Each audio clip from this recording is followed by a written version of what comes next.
할렐루야, 반갑습니다. 1월 32일 화요일 새벽 예배 오신 모든 우리 펠로시교회 성도님들을 환영하고 축복합니다. 우리 이 시간 사도신경 하심으로 오늘 새벽 예배 하나님 앞에 올려드리도록 하겠습니다.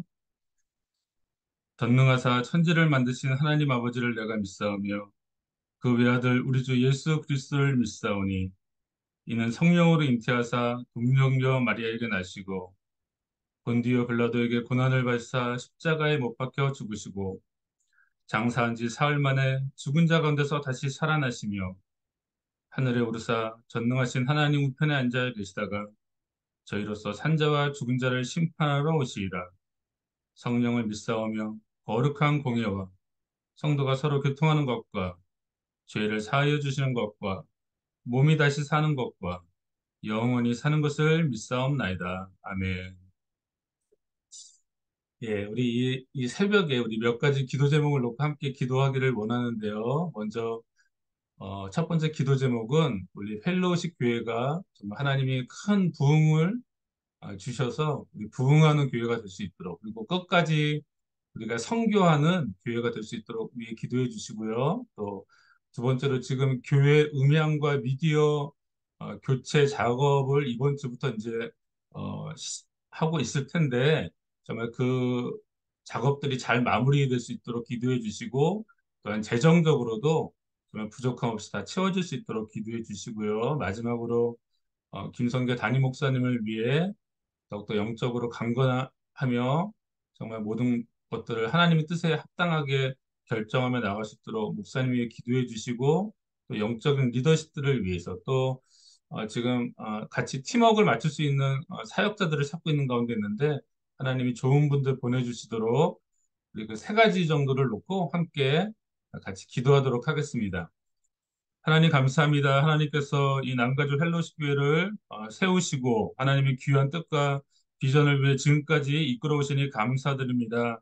하나님 정말 김성계 새로운 목사님을 보내주셔서 우리가 정말 새로운 계절이 온다고 선포하신 하나님께서 우리 가운데 놀라운 부흥을 주실 것을 믿습니다. 하나님 정말 이 교회 가운데 다시 한번 임하여 주시고 부흥을 허락하여 주시고 우리가 정말 또 마지막으로 끝까지 선교하며 나아가는 영혼들을 위해 우리가 기도하며 또 물질로 후원하며 또 보내는 그런 우리가 선교의 사역들을 잘 감당하는 교회 될 수 있도록 하나님 역사하여 주시옵소서. 또한 지금 교회 음향과 미디어 시스템을 교체하는 작업 가운데 있습니다.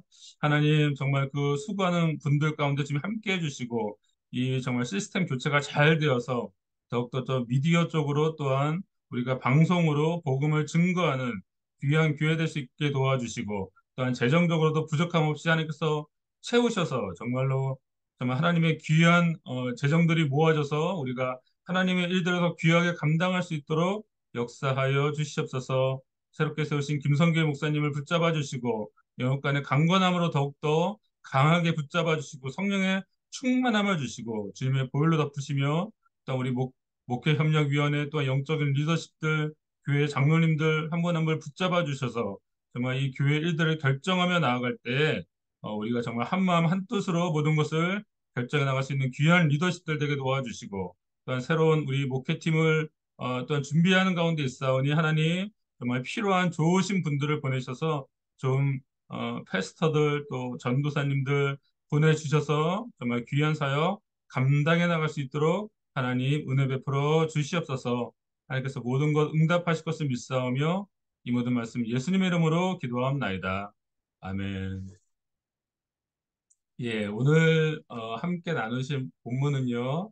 사무엘상 5장 1절에서 12절까지의 말씀입니다. 사무엘상 5장 1절에서 12절 말씀. 예, 오늘 화요일 큐티책 피시면 되고요. 또 성경책을 보셔도 되겠습니다. 사무엘상 5장 1절에서 12절 말씀을 제가 읽도록 하겠습니다. 블레셋 사람들이 하나님의 궤를 빼앗아 가지고 에벤에셀에서부터 아스돗에 이르니라. 블레셋 사람들이 하나님의 궤를 가지고 다곤의 신전에 들어가서 다곤 곁에 두었더니 아스돗 사람들이 이튿날 일찍 일어나 본즉 다곤이 여호와의 궤 앞에서 엎드러져 그 얼굴이 땅에 닿았는지라. 그들이 다곤을 일으켜 다시 그 자리에 세웠더니 그 이튿날 아침에 그들이 일찍이 일어나 본즉 다곤이 여호와의 귀 앞에서 또 다시 엎드러져 얼굴이 땅에 닿았고 그 머리와 두 손목은 끊어져 몸지방에 있고 다곤의 몸뚱이만 남았더라. 그러므로 다곤의 제사장들이나 다곤의 신전에 들어가는 자는 오늘까지 아스돗에 있는 다곤의 문지방을 밟지 아니하더라. 여호와의 손이 아스돗 사람에게 엄정히 더하사 독한 종기의 재앙으로 아스돗과 그 지역을 쳐서 망하게 하니 아스돗 사람들이 이를 보고 이르되 이스라엘 신의 괴를 우리와 함께 있지 못하게 할지라 그의 손이 우리와 우리 신 다곤을 친다 하고 이에 사람을 보내어 블레셋 사람들의 모든 방백을 모으고 이르되 우리가 이스라엘 신의 괴를 어찌하랴 하니 그들이 대답하되 이스라엘 신의 괴를 가드로 옮겨 가라 하므로 이스라엘 신의 괴를 옮겨 갔더니 그것을 옮겨간 후에 여호와의 손이 심히 큰 환난을 그 성읍에 더하사 성읍 사람들의 작은 자와 큰 자를 다쳐서 독한 종기가 나게 하신지라. 이에 그들이 하나님의 괴를 에그론으로 보내니라. 하나님의 괴가 에그론에 이른즉 에그론 사람이 부르짖어 이르되 그들이 이스라엘 신의 괴를 우리에게로 가져다가 우리와 우리 백성을 죽이려 한다 하고 이에 사람을 보내어 블레셋 모든 방백을 모으고 이르되 이스라엘 신의 괴를 보내어 그 있던 곳으로 돌아가게 하고 우리와 우리 백성이 죽임당함을 면하게 하자 하니 이는 온 성읍이 사망의 환난을 당함이라. 거기서 하나님의 손이 엄중하심으로 죽지 아니한 사람들은 독한 종기로 치심을 당해 성읍의 부르짖음이 하늘에 사무쳤더라. 아멘. 오늘 본문의 내용은 어, 이스라엘이 블레셋과의 전쟁에서 이스라엘이 4천 명가량의 전사자가 발생하게 됩니다. 그래서 이스라엘이 이것을 만회하기 위해서 실로에 있던 언약궤를 가져오면서부터 이 이야기가 시작됩니다. 이것을 옮겨오는 과정에서 몇 가지 문제가 있었는데 첫 번째 이스라엘의 실수는 하나님께 물어보지 않고 임의로 언약궤를 옮겼다는 것입니다. 오늘의 본문은 아니지만 사무엘상 4장 3절 4절을 보면요. 이런 내용이 있습니다. 백성이 진영으로 돌아오매 이스라엘 장로들이 이르되 여호와께서 어찌하여 우리에게 오늘 블레셋 사람들 앞에 패하게 하셨는고 여호와의 언약궤를 실로에서 우리에게로 가져다가 우리 중에 있게 하여 그것으로 우리를 우리 원수들의 손에서 구원하게 하자 하니 이에 백성이 실로에 사람을 보내어 그룹 사이에 계신 만군의 여호와의 언약궤를 거기서 가져왔고 엘리의 두 아들 홈니와 비느하스는 하나님의 언약궤와 함께 거기에 있었더라라고 말씀하는 것을 보게 됩니다. 여러분들 잘 아시지만 그 당시는 아직 하나님의 성전이 만들어지기 이전이었습니다. 그래서 그 실로에 있던 언약궤는 아마 그 실로에 있는 성막에 아마도 있었을 것으로 예상이 되어집니다. 근데 그 실로에서 언약궤를 가져오는 과정을 보면 그 누구도 하나님께 물어봤다는 이야기가 전혀 나오지 않고 있다는 것입니다. 그 당시는 아직 사울 왕이 세워지기 전이라 이스라엘의 왕도 없었던 터라 아마도 했을 때 이스라엘의 장로들이 리더십을 가졌던 시기였다고 예상이 되어지는데 그 누구도 하나님의 언약궤를 전쟁터로 옮기는 과정에서 하나님께 물어본 사람이 아무도 없었다는 것입니다. 제사장 엘리는 그 당시에 나이가 많고 우둔하여 비대하였다고 성경은 말하고 있고 그 두 아들도 영적으로 미련하고 어두웠다고 말하고 있습니다. 그리고 그 누구도 선지자 사무엘에게 이것을 옮기는 것에 대해서 알렸다는 이야기가 나오지 않고 있다는 것입니다. 현장에서 지휘하던 장로들조차도 하나님께 물어보지 않고 그냥 언약궤를 가져오게 합니다. 그때 하나님의 심정은 어떠셨을까요? 하다못해 우리가 세상 일을 하더라도 실무자에게 보고가 되고 최종 승인자에게 보고가 되고 이루어지는데 만군의 하나님을 섬긴다는 이스라엘이 정작 하나님을 제외하고 멋대로 제사의 중심에 있는 언약궤를 옮겼다는 것은 크나큰 실수이자 죄악이었다는 것입니다. 여러분들 다윗이 하나님의 마음에 합한 자가 될 수 있었던 것은 그가 항상 모든 일을 하나님께 물어보고 했기 때문이었습니다. 그가 전쟁을 할 때나 어떤 일을 결정할 때 다윗은 하나님께 먼저 기도하며 하나님의 뜻을 물어보고 했던 것을 우리가 압니다. 가나안 정복에 앞장섰던 여호수아도 항상 전쟁이 있기 전에 하나님의 음성을 들으며 하나님과 대화하며 하나님이 지시하시는 대로 그 일들을 순정하며 나아갔던 것을 우리가 봅니다. 그러나 지금 이스라엘 백성은 하나님의 하나님 되심을 인정하지 않고 있다는 것입니다. 여러분들, 사람들도 무엇인가 자신이 어떤 그림자 취급을 당하면 그 모욕감을 참지 못합니다. 하물며 이스라엘의 하나님이 그들의 백성에게 존경함을 받지 못한다는 것은 아주 큰 실수이자 범죄였다는 것입니다. 그러기에 우리들은 특별히 교회에서나 또 개인적인 일상에서 우리가 어떠한 큰 문제들을 결정하며 나가야 할 때 우리가 항상 주님께 먼저 물어보는 지혜가 필요할 것입니다. 우리가 섬기는 주인에 대한 존경과 경외함을 우리가 가져야만 한다는 것입니다. 하나님의 하나님 되심을 우리가 존귀 여기고 우리가 존중할 때 하나님께서도 우리를 귀히 여겨주시고 우리의 인생을 인도해 주신다는 것입니다. 두 번째로 이스라엘이 실수했던 것은 위로부터 일반 백성들까지 영적으로 민감하지 못하고 죄악된 삶을 살았다는 것입니다. 그 당시 이스라엘의 영적 상태를 몇 가지 일로 우리는 알 수가 있습니다. 엘리 제사장은 그가 죽을 당시 그가 비대했다고 성경은 말해주고 있습니다. 영적인 하나님의 제사장이 비대했다는 것은 그가 그동안 어떠한 삶을 살아왔는지 단적으로 보여주는 장면이라고 우리가 생각할 수 있습니다.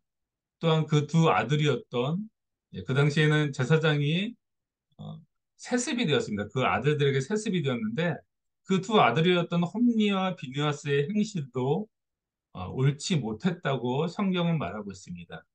그들은 실로에 있는 언약궤 앞에 하나님의 백성들이 제물을 바치러 왔을 때 그 하나님께 드려야 할 제물을 그들은 중간에서 그 고기를 빼돌렸다고 성경을 말하고 있다는 것입니다.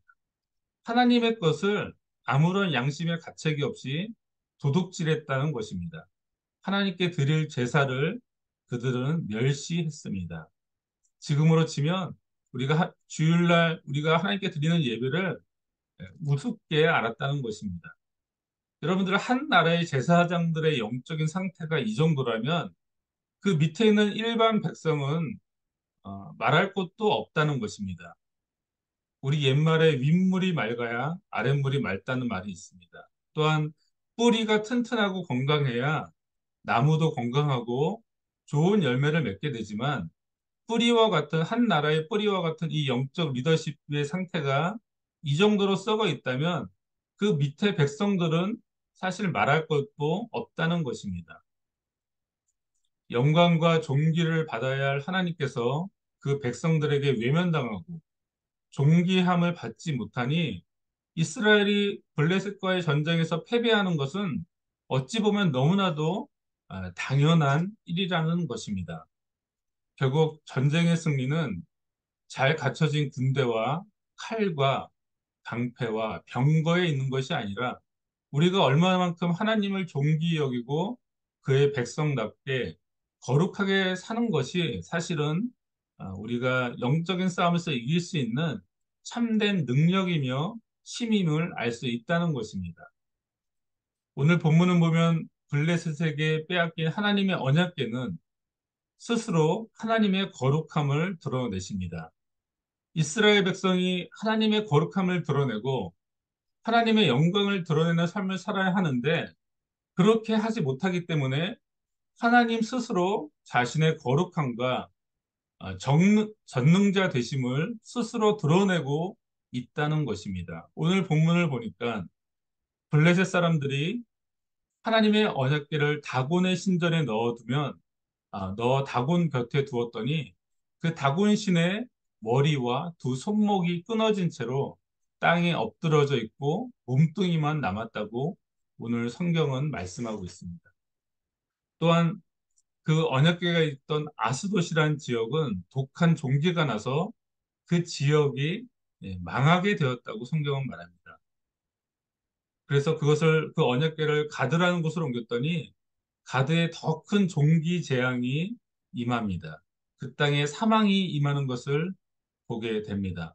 마지막으로 한 번 더 언약궤를 옮겨 에그론이라는 땅으로 옮겼더니 에그론에도 사망의 환란이 임해 많은 사람들이 죽고 어린 자나 나이 많은 자나 독한 종기로 인하여 고통 당하게 되는 것을 우리가 보게 됩니다. 이스라엘 백성이 하나님의 존귀함을 드러내지 못하니 하나님께서 스스로 자신의 하나님 되심을 어, 유일신이신 하나님을 스스로 드러내고 있다는 것입니다. 우리도 마찬가지가 아닐까 생각합니다. 우리가 하나님의 하나님 되심과 존귀함을 드러내지 못한다면 하나님은 스스로를 드러내실 것입니다. 세례 요한은 세례를 받으러 오는 이스라엘 백성에게 이렇게 말합니다. 누가복음 3장 7절 8절에 보면 요한이 세례받으러 나오는 무리에게 이르되 독사의 자식들아 누가 너에게 일러 장차 올 진노를 피하려 하더냐 그러므로 회개에 합당한 열매를 맺고 속으로 아브라함이 우리 조상이라 말하지 말라 내가 너에게 이르노니 하나님이 능히 이 돌들로도 아브라함의 자손이 되게 하시리라라고 말씀하고 있습니다. 우리가 회개에 합당한 열매를 맺지 못한다면 하나님께서 땅에 굴러다니는 돌들을 대신하여 아브라함의 자손이 되게 하실 수 있다고 세례 요한은 경고하고 있다는 것입니다. 이스라엘이 가나안 땅에 있을 때 10명, 12명의 정탐꾼을 보냈는데 그 10명의 부정적인 정탐꾼의 말을 듣고 이스라엘이 원망하고 불평할 때 하나님께서 모세에게 이렇게 말씀하십니다. 내가 전염병을 일으켜서 이스라엘 모든 백성을 절멸시킬 것이라고 말씀합니다. 그러면서 그 대신에 내가 그들보다 더 크고 강한 나라를 모세 너에게 주겠다라고 말씀하십니다. 다행히 모세의 중보기도로 말미암아 이스라엘은 광야에서 죽음을 면하지만 20세 이상의 모든 이스라엘 민족은 광야에서 다 죽음을 맛보게 되었다는 것입니다. 우리가 하나님의 거룩함과 존귀함을 드러내지 못한다면 하나님께서는 땅에 굴러다니는 돌들을 변화시켜 아브라함의 자손이 되게 할 수 있는 능력이 있는 분이라는 것입니다. 우리가 하나님을 신뢰하지 못하고 우리가 하나님을 믿지 못한다면 모세에게 말씀하셨던 것처럼 우리를 다 멸하시고 우리보다 더 강한 민족, 이스라엘보다 더 강한 민족을 모세에게 만들어 줄 수 있는 그러한 능력의 하나님이시라는 것입니다. 오늘 본문에서 하나님은요, 스스로 자신의 능력과 존귀함을 드러내셨습니다. 그러나 하나님께서 스스로의 존귀함을 드러내시기 전에 그의 백성된 우리가 하나님의 영광을 드러내드리는 그러한 삶을 사는 것이 사실은 마땅한 모습이라는 것입니다. 여러분들 자식이 밖에 나가서 실수를 하거나 죄를 지으면요, 아, 사람들이 누구를 욕합니까? 그 부모를 욕합니다. 자식 교육 제대로 못 시켰다고 부모가 욕을 먹죠. 하나님도 마찬가지라는 것입니다. 하나님의 자녀인 우리가 하나님의 몸된 교회인 이 땅의 교회가 그리스도인들이 올바른 행실과 의로움을 나타내며 살아갈 때 믿지 않는 자들도 보이지 않는 하나님을 찬양하며 경배하게 될 것이라는 것입니다. 그러나 하나님의 백성인 우리들이 이 땅에서 빛과 소금의 역할을 감당하지 못하고 죄를 범한다면 하나님의 영광과 존귀함을 드러내지 못한다면 세상 사람들은 우리를 욕할 뿐만 아니라 하나님까지도 멸시하며 욕을 하게 된다는 것입니다. 우리의 죄와 실수로 어찌 하나님의 영광을 가리는 삶을 우리가 살 수 있겠습니까? 그러기에 우리들은 범사에 모든 일에 하나님의 음성을 듣고 나아가야만 합니다. 모세가 그랬던 것처럼, 여호수아가 그랬던 것처럼, 사무엘이 그랬고 다윗이 그랬던 것처럼 우리는 모든 일에 있어서 하나님께 물어보며 하나님의 뜻을 구하며 순종하며 나가야 합니다. 또한 우리는 우리의 삶에서 거룩함과 정결함을 드러내어 하나님의 존귀함과 영광을 드러내는 삶을 살아야만 할 것입니다. 그것이 이 땅의 교회, 이 땅에서 살아가는 크리스천들이 하나님의 영광을 드러내기 위해서 해야 될 일일 줄을 믿습니다. 이러한 하나님 자녀다운 모습이 어, 저와 여러분들의 삶 가운데, 우리 펠로십 교회 가운데 넘쳐나서 정말 믿지 않는 자들로 하여금 펠로십 교회 다니는 성도들은 뭔가 다르다. 그들을 보니 하나님이 살아계시는 것이 맞는 것 같다라는 그런 놀라운 축복이, 그 놀라운 그런 귀한 이야기들이 넘쳐나게끔 우리가 더 기도하며 하나님을 잘 섬기며 살아가야 할 것입니다. 그 은혜가 이 새벽에 저와 우리 여러분들에게 있기를 간절히 소망합니다. 같이 기도하겠습니다. 하나님 감사합니다. 이스라엘 백성이 죄악된 모습으로 하나님의 뜻을 구하지 아니하고 그들이 그들의 뜻대로 나아갔을 때 정말 그들이 전쟁에서 실패하며 정말 하나님의 영광을 드러내지 못했고 하나님 스스로 자신의 존귀함을 드러냈던 것을 우리가 보게 됩니다. 하나님 이 땅의 교회가 이 땅에 있는 우리 펠로십 교회 우리 성도들이 정말 하나님의 영광과 존귀함을 드러내기 위해 하나님을 높이기 위해 우리가 이 땅 가운데 존재하는데 하나님 우리가 거룩한 삶을 살지 못하고 죄악된 삶을 살며 우리가 하나님께 순종하지 못한다면 하나님의 영광을 누가 드러낼 수 있겠습니까? 결국에는 하나님 스스로 하나님의 영광을 드러낼 터인데 하나님이 그렇게 일하시기 전에 우리가 먼저 하나님의 존귀함을 드러내는 하나님의 영광을 드러내는 그러한 삶을 살 수 있도록 우리를 붙잡아 주시옵소서. 우리 남가주 펠로십 교회가 정말 포문화 지역 가운데 그 주변 가운데 정말 빛과 소금의 역할을 감당하여 믿지 않는 자들로 하여금 펠로십 교회 성도들은 진짜 성도다. 그들을 보니 하나님이 살아계신 것이 분명하다라고 말할 수 있는 그런 귀하게 쓰임 받는 우리 모두가 될 수 있도록 하나님 축복하여 주시옵소서. 그 은혜가 이 새벽에 우리 가운데 있기를 원합니다. 하나님 역사하여 주시옵소서. 감사하며 예수님의 이름으로 기도하옵나이다. 아멘. 네, 우리 주기도문으로 오늘 새벽 예배 마치도록 하겠습니다. 하늘에 계신 우리 아버지여, 이름이 거룩히 여김을 받으시오며, 나라가 임하옵시며, 뜻이 하늘에서 이루어진 것 같이 땅에서도 이루어지이다. 오늘날 우리에게 일용할 양식을 주옵시고 우리가 우리에게 죄 지은 자를 사하여 준 것 같이 우리 죄를 사하여 주옵시고 우리를 시험에 들게 하지 마옵시며 다만 악에서 구하옵소서. 대개 나라와 권세와 영광이 아버지께 영원히 있사옵나이다. 아멘. 예, 반갑습니다. 오늘 저기 하루도 복되고 귀한 하루 되시고요. 또 내일 새벽에 우리 반가운 얼굴로 만나 뵙겠습니다. 예, 감사합니다.